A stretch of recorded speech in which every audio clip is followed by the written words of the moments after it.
Hello, it is Thursday, May 9th, 2019, and this is the Pro and Con Show. And I'm your host, Michael James Ott. Welcome to the show this Thursday. Here, hosted from my small office in my home here in Hudson, Wisconsin. Wherever you might be, where you watch this, either live or from a historical record here on Facebook. Or on YouTube, depending on where you're watching this from. Thank you for watching. Hope you enjoy the show. Hope you will take a moment and look at past shows, and then we'll look forward to future shows. The intent of the show is to really provide some balanced reporting on the news these days, the facts, right? So. And I call it balance by absorbing and embracing all sides of this kind of stuff. You know, there's whatever the issue is, there's never just all positives, and that unfortunately is what's happening these days. Is depending on what source you are taking for your news, whether it's a politician or a website or a television or cable news network or whatever. They are really very often presenting only one side or mostly one side of the issues, when in fact all the issues, just about any issue I can possibly think of, has pro and con, good and bad, for and against. And unless you're going to embrace all of that, well, you're going to make bad decisions and bad policy ideas and stuff like that. And the analogy that I've used, and I'll bring this up periodically during the series, is a used car. You know, if you look at a used car and you think, yes, I like it, and then but then you find out that the transmission has a problem, it's thousands of dollars of expense to get repaired typically. Well, then that changes your perception of that car. And it's, the good and the bad, the for and against, the pro and the con. So, be fully informed. Now, what we do is typically I go through several websites. So some of them are more left or liberal leaning, and then some are generally known to be mostly unbiased, and then there's more right or conservative leaning. And I would go through that some tonight, except the major news hasn't changed that much. Yesterday we talked about, if you go back to yesterday, you'll find that there's a discussion about the Trump administration basically stonewalling Congress on various things associated with the taxes of the president, and also the Mueller report documentation, the full extent of the information that Mr. Mueller put together with his team over the course of almost 2 years. Congress wants to get at that. At least select members of Congress want to get at that information, and the Trump administration is claiming executive privilege to try to stop them from doing that. And that's going to go on for a while. Yes, that's opinion, but it's going to go on for a while, and how long it goes on, that's who knows. I won't even begin to speculate on how long that's going to go on. But so the main news today is very much different, not very much different from yesterday. So as you guys know, if you've watched some of the previous programs, if the news hasn't changed too much, then I want to talk about more fundamental issues within our country. So I've talked about racism and associated bias and oppression in the past. I'll talk about it again in the future, of course. Talked about, I will be talking about really very emotional issues, very charged issues. That's the word I was looking for, like abortion. I'll be talking about abortion at some time soon. And on and on and on. These fundamental issues that are important to the nation, and serve to separate us. I want to address those in a very unbiased, fair, pro and con, good and bad, for and against kind of thing. And then, armed with the facts, encourage everybody, please, form your opinion on what you think, but please, a fully formed or fully informed opinion on what you think is appropriate for policy or law or whatever the case might be. So what I want to do, since I'm not going to cover the actual news tonight, I wanted to spend a few minutes just talking about why I'm doing this series. And the reason is that it's my opinion, it's my observation that we've been doing, I'm guilty as charged, by the way, and a large percentage of you, if you're watching this, if you're an American or even a citizen of most countries around the world, you've been doing not the greatest job of participating in your government. And I am guilty as charged up to this point, and it's not working. And I kind of term it elect and forget. And so, we say, okay, we go through this process of trying to find people to occupy the various offices in our government. And then we pretty much say, okay, you've told us this is the things that you're going to try to do.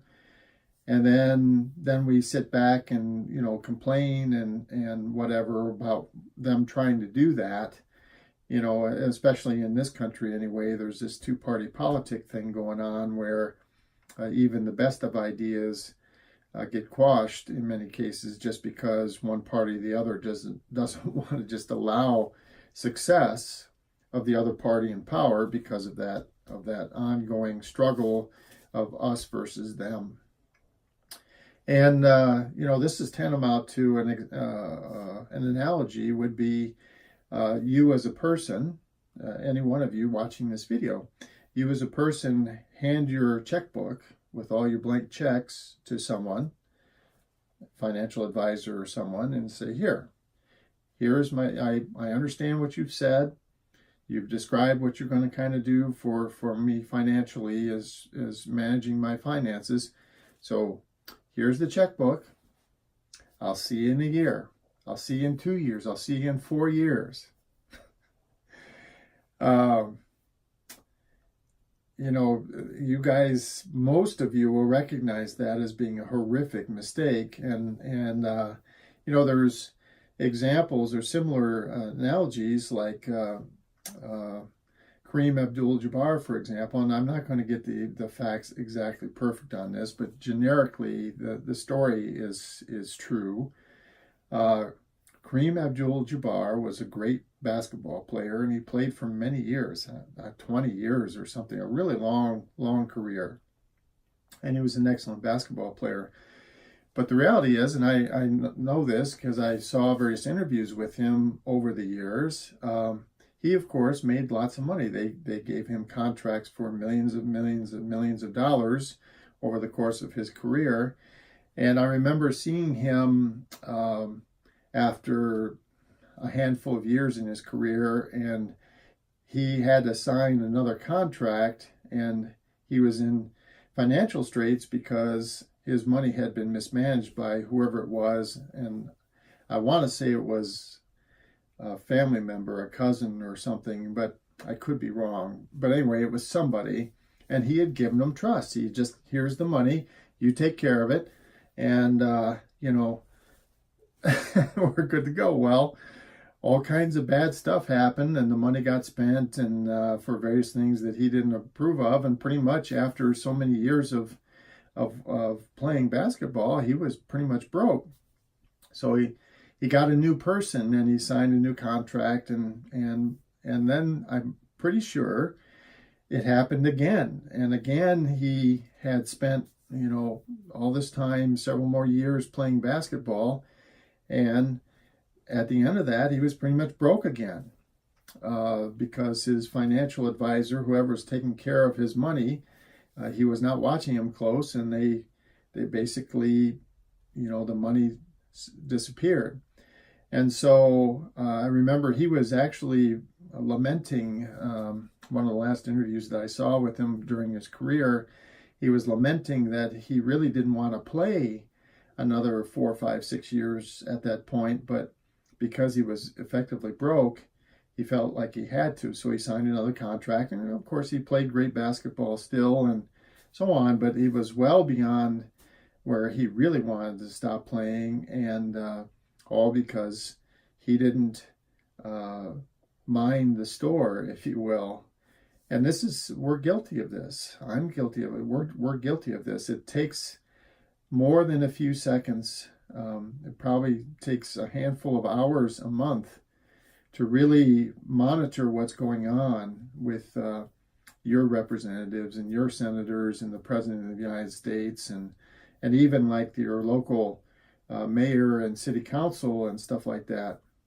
It takes a few hours a month, and most of us just don't give it. And the result is our government, which we say of the people, by the people, is not for the people. We're not participating enough, and so only through participation, so of the people, by the people, as in participation, then, and only then, for the people. And the other reasons why I'm doing this series is, this party politics, and it's blocking progress, and the this thing of us versus them, and trying to declare winner. The laws apply to all of us. The laws are for all of us, and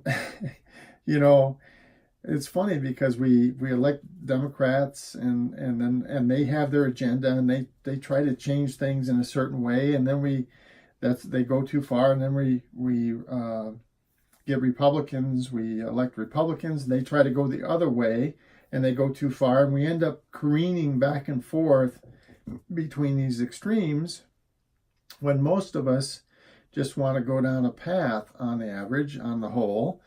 And it's really these people on both sides of this path that are causing us to get off the path.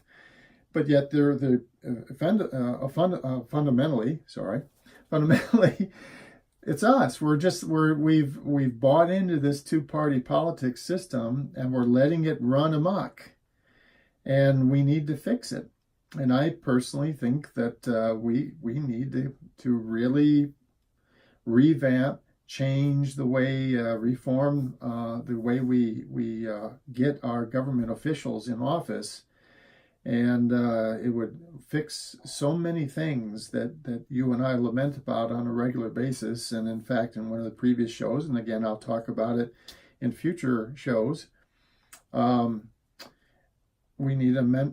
believe we need to amend the Constitution. We need to specifically say we're going to adopt systems for identifying citizen candidates, and then making them known to the populace in a respectful, robust, meaningful way, and then allowing the populace to then elect them based on these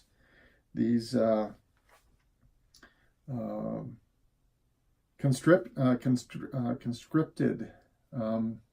individuals, and so just to get it in your head, so it's kind of a mashup between the jury system and how juries are kind of randomly found, right, or candidates for juries are randomly called up for potential duty, with kind of an online Facebook kind of thing where their information can be put in a place where the rest of us can view it, and then mashed with the election system like we currently have now, where you view the information, you can see it, all of us can view it, and then we go on to actually vote, and it's all very robust and protected and secure.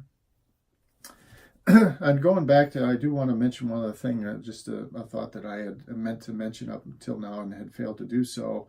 And it talks about this responsibility here. So there's a fellow named Thomas Paine who was one of the revolutionaries back in the time of the Declaration of Independence and the subsequent Revolutionary War here and so on in the United States.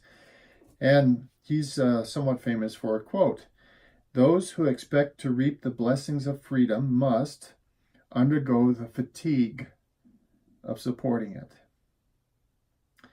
Those who expect to reap the blessings of freedom must undergo the fatigue of supporting it. Freedom takes work. It takes effort. And if you don't get the effort, you don't get the freedom that you want. It's just, and it's said in a lot of different ways. Some people say, with great freedom comes great responsibility. Words to that effect. These kinds of things. Proverbs and that kind of stuff. So let's see here. And so the other things that are happening is this thing called the internet, which many of you, or if you're actually viewing this at all, you're viewing it over the internet almost certainly. That's a technology thing that has all kinds of promise, and it has all kinds of good sides, but it also has some bad things too. And that's, I think the technology, and I'm not the only one saying this, there's hundreds, if not thousands, if not millions of people that are saying that, this negative side of the internet, where, people are able to advertise basically and try to get volunteers to go into ISIS, some of these terrorist groups and that kind of stuff. Well, this is problematic for the vast majority of us, because that's, not what we want, and not appropriate. And I personally, my personal view is that of course is not appropriate. And so, and then, a lot of these different sources of news are all on the internet, and they can bias what they put on there. And if you're not careful, which is why one of the main reasons, again, why I'm doing this program, if you're not careful, you're going to go down a path because you're not fully informed. You're not going to be accepting all the truth, the pro and the con, the good and the bad, the for and against, okay? And then, people will say, well, how many people are going to watch your videos? And, it doesn't matter. I mean, I hope that lots of people watch this, eventually watch many of the series that I am, offering, because I'm, trying to get us back together where we can, instead of screaming at each other from opposite sides of the street, we walk to the center of the street and say, we've got some problems we got to resolve. Let's sit down and talk about them, huh? Because in my experience, actually, the vast majority of us are fundamentally pretty good folks. We just end up looking at things differently, and then depending on, who's leading us and our situations and stuff, we can come to loggerheads over something that we don't need to. We can always resolve our differences. We just have to figure out how to do that. And the way to do it is to be open to both sides of these kinds of issues, at least be open to understanding what the other people are feeling and thinking about this, and try to be fact-based and data-driven and all that kind of stuff.